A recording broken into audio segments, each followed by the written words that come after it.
Bonjour les copains-copines. Sais-tu comment bien porter ton loulou? Ce mouvement s'avère très utile lorsqu'on a un petit chien. Le porter pour le mettre dans la voiture, en balade lorsque le sentier est difficile ou encore sur la table du vétérinaire, il existe des techniques adaptées pour ne blesser ni le chien ni le maître. On va donc te donner toutes nos astuces pour agir au mieux avec ton ami à quatre pattes.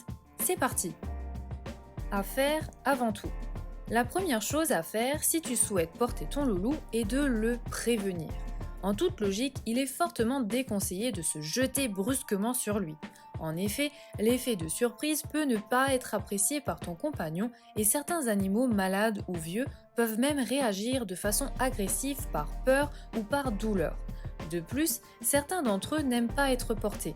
Il est important de respecter son chien et de ne pas le forcer si ce n'est pas réellement nécessaire.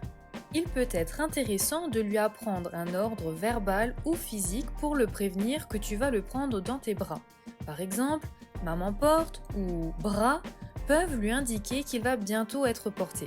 Un geste comme poser tes mains sur tes épaules peut lui faire comprendre qu'il va bientôt ne plus toucher le sol. Nos conseils pour porter un chiot. Un chiot est généralement assez énergique. Il faut être prudent lors de la manipulation pour qu'il ne tombe pas de tes bras. Il pourrait se blesser ou seulement en garder un très mauvais souvenir.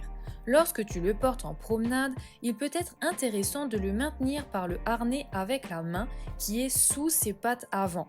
S'il se sent maintenu, il se sentira en sécurité et arrêtera de gesticuler. Tu peux le tenir blotti contre toi, il appréciera d'autant plus. Comment soulever ton petit chien ? Tu dois en premier lieu t'accroupir pour te mettre au niveau de ton compagnon. Cela protégera son dos et ses articulations. Il faut passer un bras entre les pattes avant du chien et poser la main sous la poitrine. Puis, tout en se relevant en pliant les genoux, l'autre bras passe sous l'arrière-train pour les soulever également. Faut-il porter son chien lors des promenades ?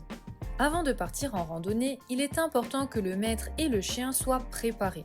Si tu souhaites emmener ton loulou avec toi, il se peut que tu dois le porter à un moment ou à un autre.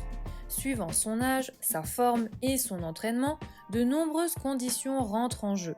Mais quoi qu'il en soit, il sera important de prévoir un sac ventral au cas où il commencerait à fatiguer. Quels sont les accessoires pouvant être utilisés pour porter son chien ? Quel que soit l'accessoire choisi, il doit être adapté à ton chouchou et surtout lui assurer un confort optimal. S'il est amené à passer des heures à être porté, il devra être confortablement installé. Le sac à dos permet de te promener sur de longues distances et il pourra surveiller tes arrières. Le sac en bandoulière ou le sac ventral permet à ton toutou d'être proche de toi, dans les bras, cajolé, à proximité de tes mains qui le caressent. C'est un véritable plaisir pour lui et surtout, il peut voir tout ce qu'il se passe à niveau d'humain, comme toi. Comment porter un chien blessé ou qui souffre ? Si tu souhaites porter un chien blessé ou qui a mal au dos, il faut rester très prudent et procéder à l'opération en cas de réelle nécessité. Il faut placer un bras entre les pattes de devant et l'autre bras entre les pattes arrière. Il faut bien le soutenir droit pour qu'il n'y ait aucune pression sur son dos. Dans le cas d'une chienne gestante, cette manipulation est à éviter. Si la situation se présente, il faut procéder avec beaucoup de douceur et de calme. Il est conseillé de soutenir ses pattes arrière avec un bras et de placer son autre bras devant ses pattes avant au niveau de sa poitrine. Que ne faut-il pas faire lorsque l'on porte son chien ? Les canidés ont une colonne vertébrale horizontale par rapport au sol. Leurs appuis sont donc différents des nôtres. C'est pour cette raison qu'il n'est pas conseillé de porter un chien comme on porterait un enfant.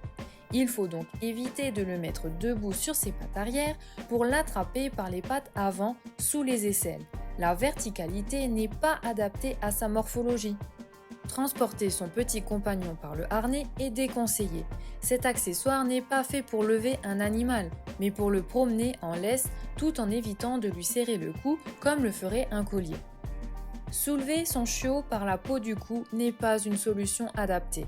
En plus d'être douloureux, ce comportement est réservé à la mère. Savoir comment porter un chien ne s'improvise pas, mais tout s'apprend. Alors j'espère que cette vidéo t'aura appris les bonnes techniques et qu'à l'avenir tu réaliseras les bons gestes. Si cela t'a plu, mets un j'aime et partage-la. On te souhaite de belles promenades et une bonne journée. À tout bientôt. Ciao ciao.